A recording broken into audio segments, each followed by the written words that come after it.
Je pense qu'il y a un jumelage des deux. Le Barça était fort et le Real également a raté son match. Quand vous prenez un peu l'ouverture du score de Mbappé, les commentaires étaient tout autres.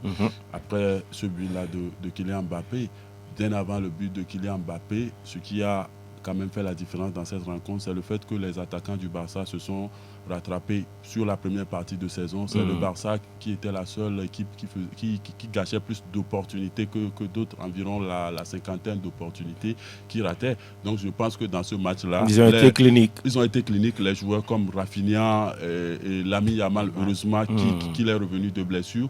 Même Lewandowski, qui a beaucoup secoué cette défense-là. Ça avec passe Rudiger, pour justement voilà, Rudiger qui était l'égalisation.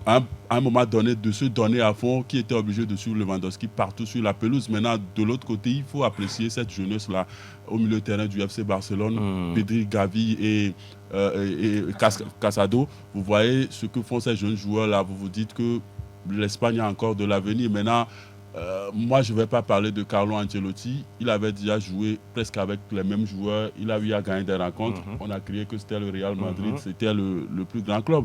Maintenant, aujourd'hui, quand ça ne marche pas, ça veut Il faut laisser le vieux tranquille. Laisser Carlo Ancelotti tranquille et revenir sur le fait que l'effectif du Real, c'est un effectif qui a besoin de Comment on peut le laisser tranquille, Noël? Moi, je ne pense pas qu'il faut laisser un entraîneur qui peut gagner contre des clubs modestes avec ce qu'il a proposé hier, mais face au Barça, non. Mais il a déjà combiné comme ça pour gagner aussi le Barça. Est-ce que Ancelotti, si c'était le Barça de Xavi, on allait comprendre. Mais le Barça de Hansi c'est tout.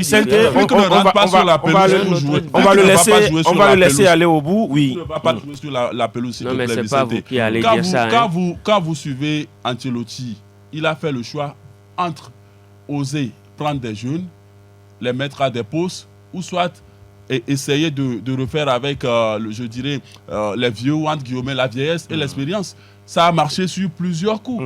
Et peut-être à sa place, plusieurs feraient autant. Parce que quand vous faites quelque chose, et on dit souvent qu'on ne change pas l'équipe qui gagne. Certes, il y avait le Barça en face, je l'avais dit, après le but de Kylian Mbappé hier, le Real se comportait autrement. Il n'y avait pas l'égalisation de ce génie-là de Lamine Yamal. On ne serait pas là à sortir les mêmes discours.